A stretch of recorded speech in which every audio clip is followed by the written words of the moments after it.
Oi pessoal, tudo bem? Meu nome é Liv. Hoje eu vou falar um pouquinho sobre lógica na linguística, na verdade no processamento de linguagem natural, pensando numa tarefa que a gente chama de inferência em linguagem natural. Mas antes de tudo eu quero agradecer o convite, a organização. Não só agradecer pelo convite, mas também pela organização do evento. Eu acho que naturalmente esse tipo de evento para rever o que a gente está fazendo numa área, pensar a representatividade numa área, especialmente como a lógica, é muito relevante. E pensar isso no contexto que a gente está vivendo agora, né? Em meio a uma crise política, uma crise sanitária, é muito mais relevante, acaba sendo um alento para a gente lembrar que existe pesquisa, que a gente continua trabalhando. E então, assim, muitos agradecimentos para a organização. Eu já falei, meu nome é Liv, eu sou linguista, minha formação é em semântica formal. E hoje em dia eu trabalho com processamento em linguagem natural numa empresa que chama B2W Digital. É uma empresa de e-commerce razoavelmente conhecida no Brasil, né? Os e-commerces são Americanas, Submarino. E lá eu consigo aplicar bastante do que eu venho pesquisando nos últimos anos. Então vocês vão ver também que a minha fala tem um pouco de como aplicar em cenários reais ou quais são os problemas que a gente encontra quando a gente vai aplicar em alguns cenários o que a gente estuda na academia. Outra coisa também, um pequeno disclaimer aqui antes da minha fala, é que é sempre muito difícil falar para uma audiência que você não está vendo e que você não tem certeza de qual a formação das pessoas. Então, o que eu quero com a minha fala, basicamente, é que quem não conhece nada da área possa entender um pouquinho o que a gente faz, e quem já conhece consiga entender um pouco como está o estado da arte, o que a gente tem conseguido fazer nos últimos tempos e os desafios que a gente tem enfrentado, né? Porque a grande conclusão da minha fala já vou falar, já vou dar spoiler, porque apesar da gente hoje ter números que indiquem que a inferência em linguagem natural é uma tarefa resolvida, isso não está resolvido, especialmente quando a gente olha numa perspectiva mais formalista, não está resolvido. Tá bom? Então, eu espero que todo mundo que assista essa fala consiga tirar alguma coisa dela, embora talvez a fala inteira não seja interessante para quase ninguém. Bom, vou começar. Primeiro eu vou falar um pouquinho do que é a inferência em linguagem natural. Em inglês, né, a gente usa os termos Natural Language Inference ou Recognizing Textual Entailment. Em português, a gente costuma traduzir esses termos como inferência em linguagem natural ou reconhecimento de implicação textual. As duas coisas, hoje em dia, são a mesma tarefa. E, basicamente, essa tarefa consiste em a gente tirar uma conclusão de uma premissa.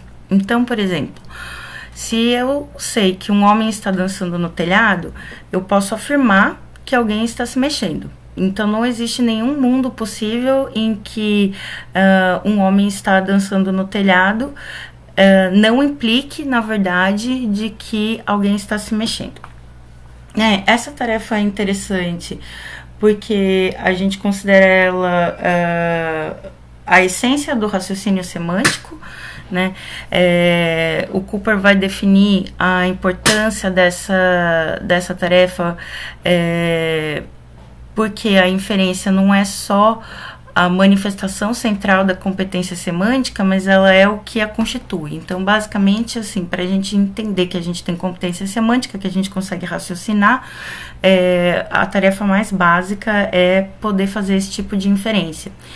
que para os humanos é uma tarefa básica e trivial, mas que quando a gente olha para o mundo de processamento de linguagem natural, não é uma coisa tão trivial assim.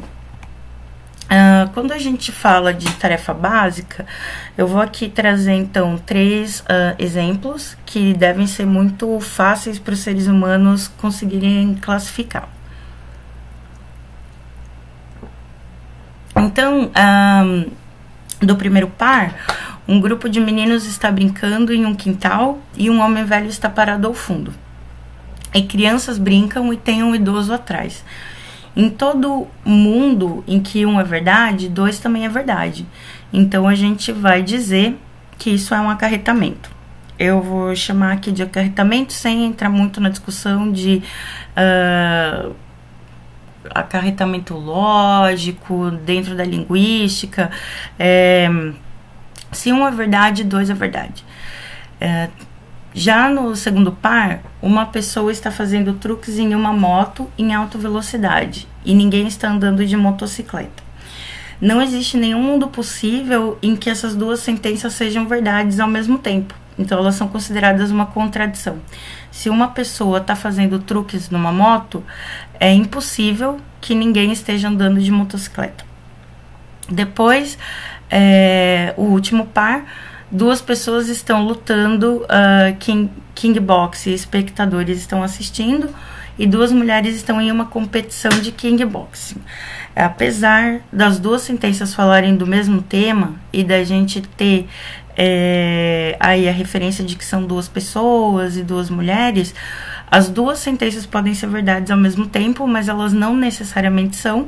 Então, a gente vai dizer que não existe uma relação de inferência entre elas. Não é necessário que se A é verdade, B seja verdade ou não verdade.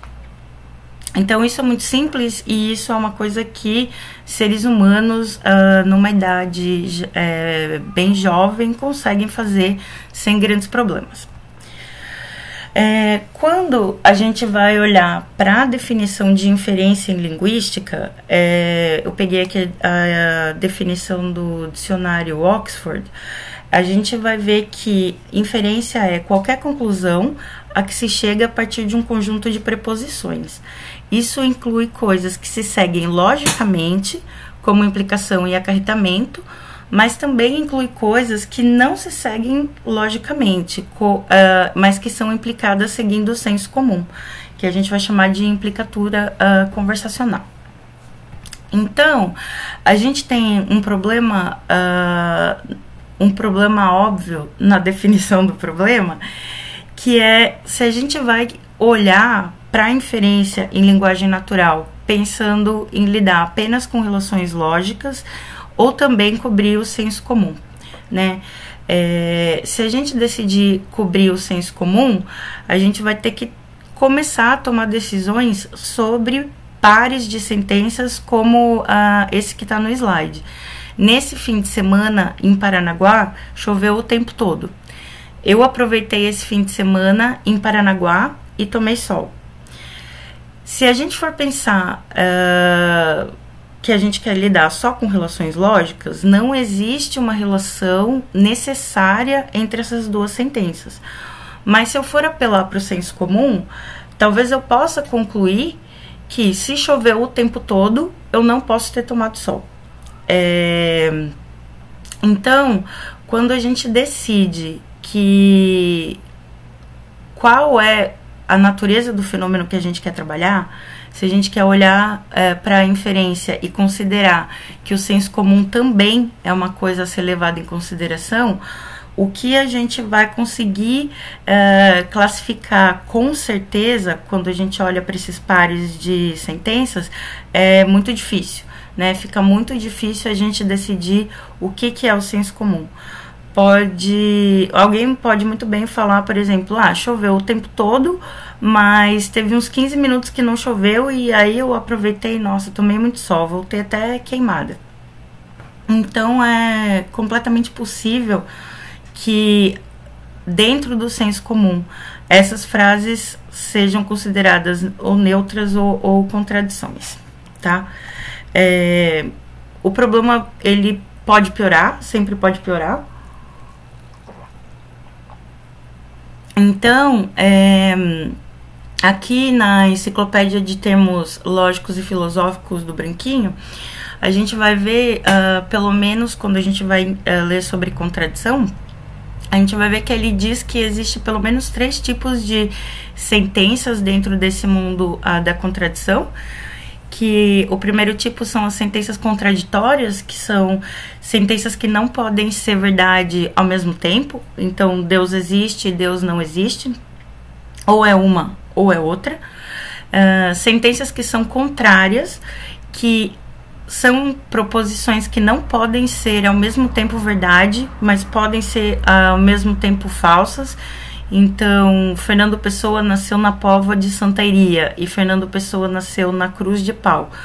Caso ele não tenha nascido em nenhuma dessas 2 cidades, as 2 sentenças são falsas. Mas a gente não tem nenhum mundo possível em que as 2 sejam verdadeiras.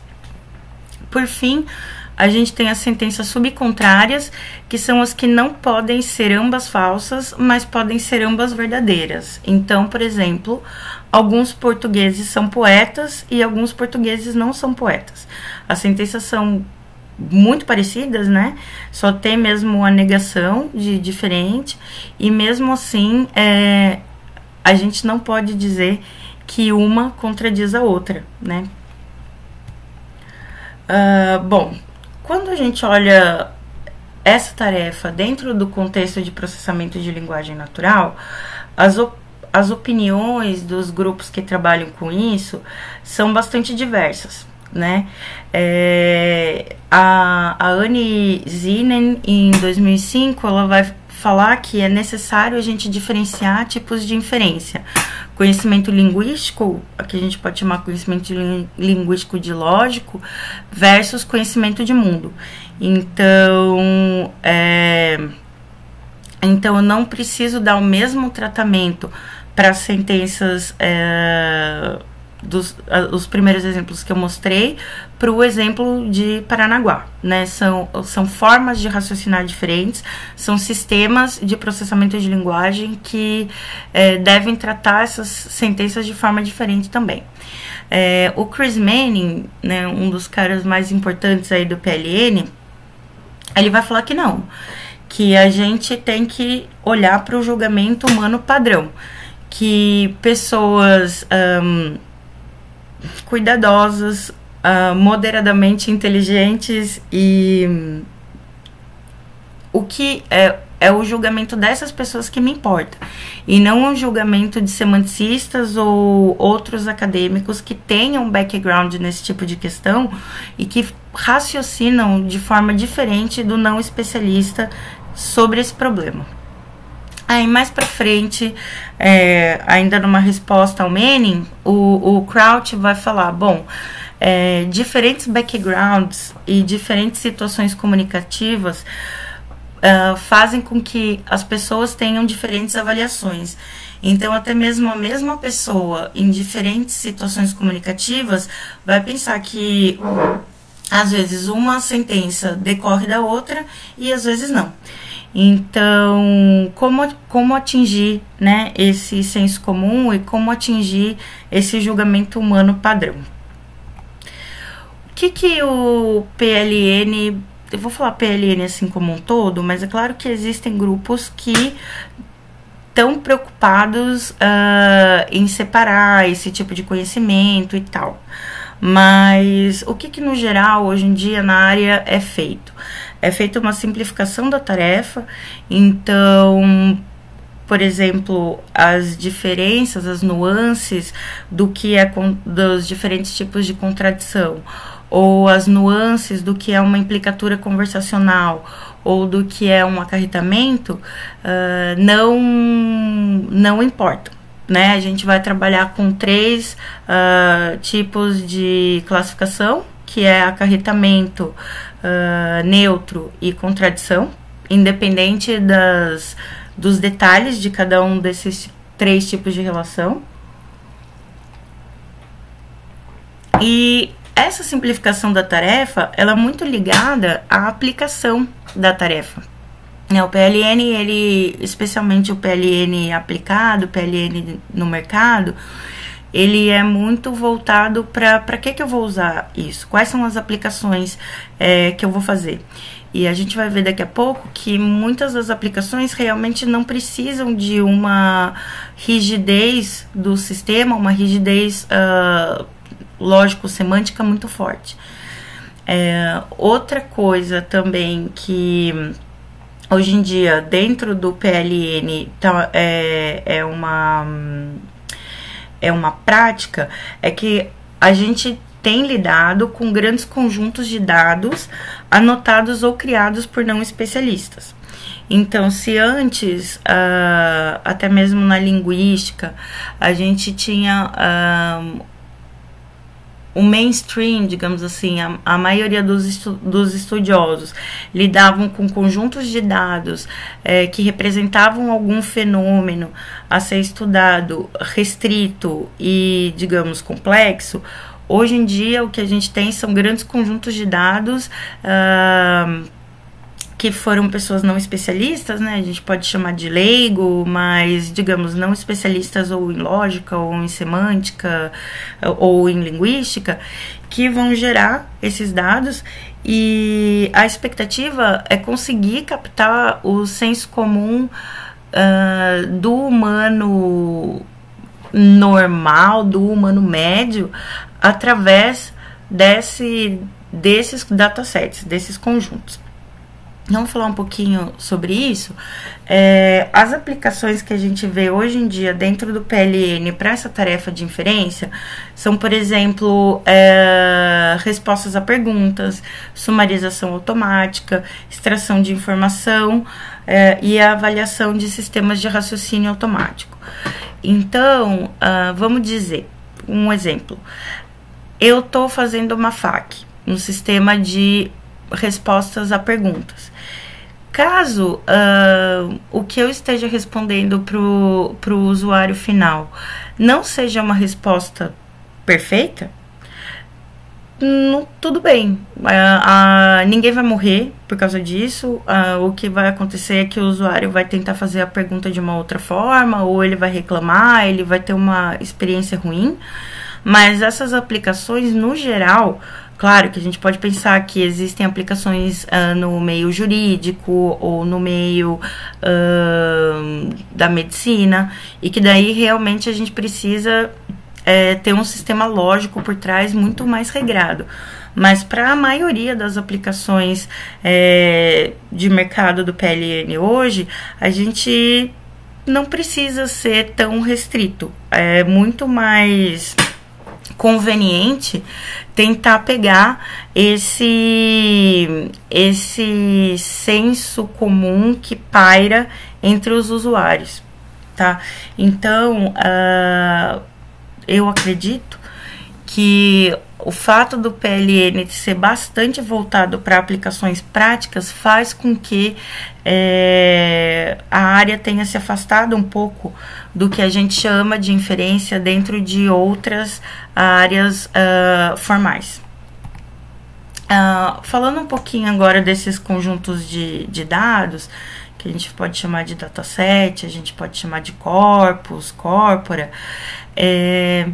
Historicamente, os dados de inferência começaram muito pequenos e feitos por especialistas. Então, o primeiro dataset, que nem está aqui no slide, é chamado de Fracas. Ele foi criado por semanticistas para representar o fenômeno semântico da inferência, e ele tem 360 problemas. 360 problemas é bem pouquinho para um sistema hoje baseado em aprendizado de máquina conseguir aprender alguma coisa, né? Mas para um semanticista interessado em caracterizar o problema, 300 problemas é bastante, né? O Fracas, ele é de 96. Aí a gente vê que de 96 até 2005, basicamente não tivemos novos datasets na área. Depois, de 2005 a 2009, nós tivemos várias challenges, a gente teve várias tarefas compartilhadas, shared tasks, que são um grupo produz um conjunto de dados e daí outros grupos vão competir para ver quem tem o melhor sistema. E a gente vê que de 2005 a 2009, em diversas tarefas, o tamanho do dataset é de 7.000 dados. 7.000 dados ainda é pouco. Em 2014, a gente teve um super avanço na área, que foi o release do dataset chamado SIC, que foi um dataset anotado por não especialistas. Ele foi criado por especialistas, mas quem decidia quais eram as relações entre uma sentença e outra eram não especialistas, tá? Isso através de plataformas de crowdsourcing, plataformas que eu ofereço para qualquer ser humano que, no caso era inglês, que leia em inglês, receber alguns centavos para me dar essa anotação. Então, as sentenças eram criadas por especialistas, mas elas eram anotadas por não especialistas, e a gente vê que essa anotação é bastante problemática. Hoje em dia, passado aí muito tempo, né, muito tempo, enfim, do release do SIC, a gente vê trabalhos mostrando alguns problemas. Eu mesma investiguei bastante com a Valéria de Paiva, uma das organizadoras, alguns problemas que tem no SIC, que a gente vai ver daqui a pouco. Em 2015, aparece um super conjunto de dados, foi uma super revolução na área, porque antes a gente tinha 10.000 dados e tava achando que era muito legal, que dava para, né, aprender muita coisa, que o fenômeno estava bem representado, mas um ano depois a gente tem o release do Stanford NLI, que é o SNLI, vou chamar de SNLI, e que tem quase 600.000 pares. E esses pares, eles foram criados por pessoas como o Chris Manning chama de ser humanos não normais, ser humanos não especialistas. Então, os criadores do dataset davam uma sentença pro anotador, para a pessoa que ia gerar sentenças, e falava assim, bom, essa sentença aqui, a mulher de vermelho está falando, me dá uma sentença que é contradição, me dá uma sentença que é acarretamento e me dá uma sentença que é neutra.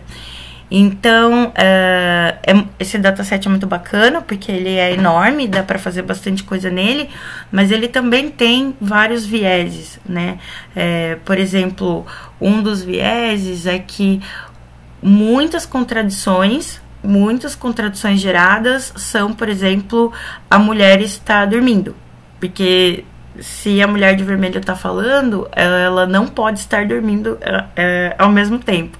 Pelo menos não para o senso comum, né? Claro que existe pessoas que dormem e falam, aí a gente vai entrar em outra história. Mas esse grande crescimento de dados de uma hora para outra fez com que a própria área se expandisse, que mais pessoas estivessem olhando para esse problema, que mais pessoas estivessem interessadas em resolver inferência em linguagem natural. Mas também acarretou que a gente hoje tem um volume enorme de dados, mas que esses dados têm vieses, né, pela própria forma como eles foram criados, e eles também tem alguns problemas de definição do que é uma contradição, do que é um acarretamento. Então, bom, a coisa toda foi ficando enorme e todo mundo foi testando novos sistemas, novas abordagens, conseguindo acurácias melhores com seus sistemas, sem exatamente ter certeza que o problema que estava caracterizado nesses datasets era de fato o problema que a gente queria atacar. Então, eu vou continuar aqui. Aqui é um exemplo do estado da arte no SNLI, que é esse maior dataset. Então, no final só dá para ver aqui a acurácia do sistema que está em primeiro lugar hoje em dia, mas aqui vocês podem ver que não só o que está em primeiro lugar, mas os demais, assim, estão todos com uma acurácia muito boa, né? Aqui perto de 90%, alguns batendo mais de 90%. Isso pode dar pra gente a sensação de que a tarefa de inferência em linguagem natural é uma tarefa resolvida dentro do PLN, né? A gente vê, então, sistemas que chegam com acerto de mais de 90% num dataset gigantesco de mais de 500 mil pares de sentenças. Então, a gente fala, pô, acho que hoje a inteligência artificial tá caminhando mesmo, né? O problema... Existem vários problemas, mas hoje eu tô focando em um problema específico que eu acho que é mais interessante para essa audiência. O problema é que o que a gente encontra no SNLI? No SNLI a gente encontra pares como esse do exemplo, marcados como contradição. Então, um menino jovem num campo de flores carregando uma bola e um menino numa piscina, um cachorro numa piscina são marcados como contradição. Por quê? Porque os seres humanos não especialistas criaram essa frase. E depois essa frase foi anotada também por outros seres humanos não especialistas como contradição. Então, na tentativa de capturar o senso comum do que é uma inferência, a gente tem esse tipo de relação nesse dataset que é muito complexa, né? É muito difícil a gente assumir que um sistema que está me respondendo isso está fazendo o que eu quero, porque aqui não existe o mesmo referente, a gente não está falando do mesmo predicado, os argumentos não são os mesmos, então o que faz essas duas sentenças serem contradição? Na cabeça dos anotadores, o que fazia essa sentença ser uma contradição é que eles estavam, enquanto anotavam, pensando que cada uma dessas sentenças descrevia uma imagem. Então, a ideia, o racional era, bom, se tem um menino jovem numa foto e um cachorro em outra, não pode ser a mesma coisa. Então, é contradição. Agora, quando a gente olha para essas duas sentenças, pensando em relações lógicas ou em relações semânticas, não existe absolutamente nada que possa me dizer que isso é uma contradição, né? Então, quando a gente olha para um cara desse e vê, poxa, que legal, os nossos sistemas estão acertando mais de 90%, eles estão acertando mais de 90%, sendo treinados com esse tipo de dado e também me respondendo esse tipo de relação. O que, para mim, que sou linguista, é bastante complicado, né? Talvez para alguém que use esses sistemas para alguma aplicação que seja totalmente desvinculada de alguma necessidade de raciocínio lógico, tudo bem. Então, por exemplo, não tem absolutamente nada a ver essas sentenças. Eu vou chamar de contradição e isso já é o suficiente.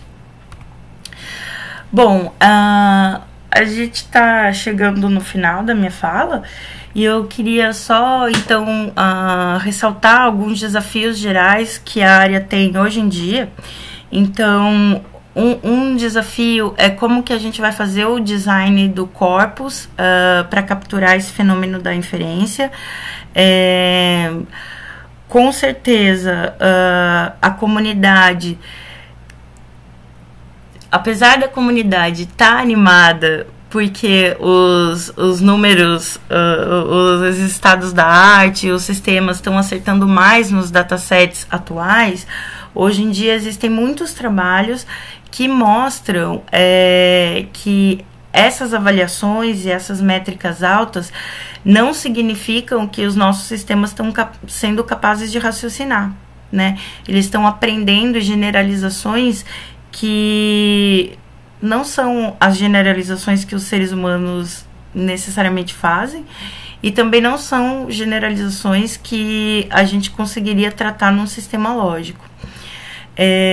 Outro problema, que aí continua como um desafio na área, é pensar quanta lógica a gente precisa para fazer inferência, né?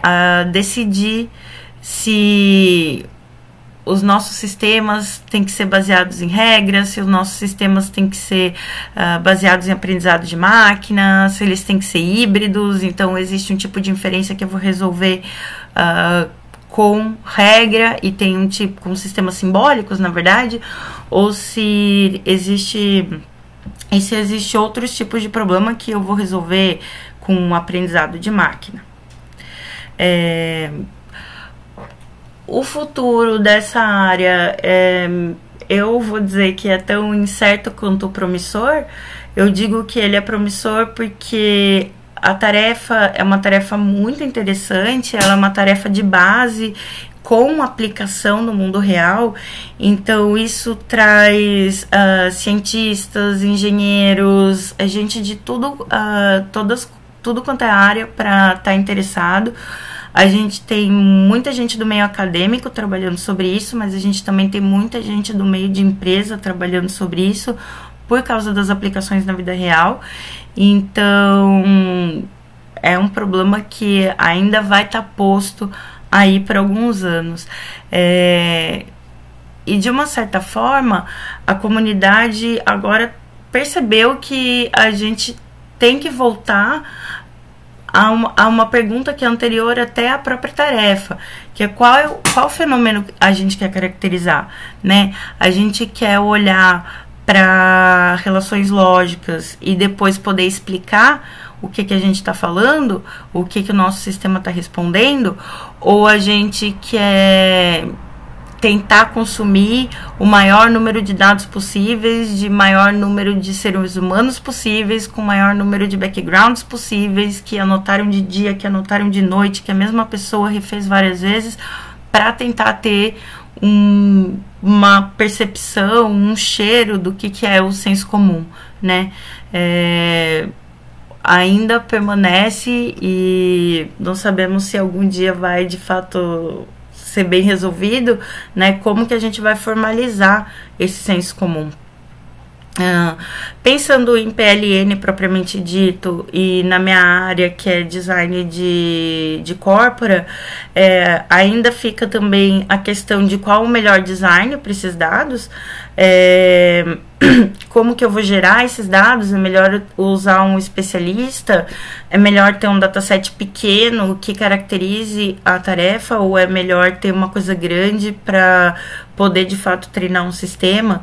É dever do linguista ou do linguista computacional pensar em caracterizar a tarefa ou pensar em oferecer dados para gerar novos modelos de aprendizado de máquina, né? Essa é uma discussão quente na área. Por fim, eu trago algumas referências para dizer que nem tudo está perdido. São trabalhos bastante recentes que tratam de inferência em linguagem natural dessa perspectiva ou mais semântica, ou mais lógica, ou ainda híbrida. Esse trabalho da Caluli 2020, que uma das autoras é a Valéria de Paiva, está justamente tentando diferenciar os tipos de inferência que existem e tratar essas inferências de maneiras diferentes, né? Então, entender que para algum tipo de inferência eu preciso de um sistema simbólico e ele vai me responder melhor. E para outro tipo de inferência, o aprendizado de máquina baseado em tentar capturar esse senso comum pode resultar melhor, pode me dar, né, melhores resultados no final. Bom, eu deixo aqui as referências que eu usei. E depois também esse slide vai poder estar disponível para vocês em algum lugar. Mais uma vez eu agradeço muito. Eu acho que a ideia aqui da minha fala era poder, então, dar um panorama geral sobre o que a gente tem feito em PLN nessa área de inferência em linguagem natural, né? Tentei cobrir não só a tradição que eu me encaixo mais, que é uma tradição um pouco mais simbólica, mas também discutir os problemas da área e de que forma a área ter se afastado de uma definição mais formal e ter ido a todo custo atrás de vamos tentar compreender o senso comum, na verdade fez com que a gente tivesse uma percepção errada da qualidade dos sistemas que a gente tem, né? Acho que essa era a principal ideia que eu queria passar. Mais uma vez eu agradeço muito a organização, fiquei muito feliz de poder hoje compartilhar com vocês um pouquinho da minha pesquisa, tá bom? Muito obrigada.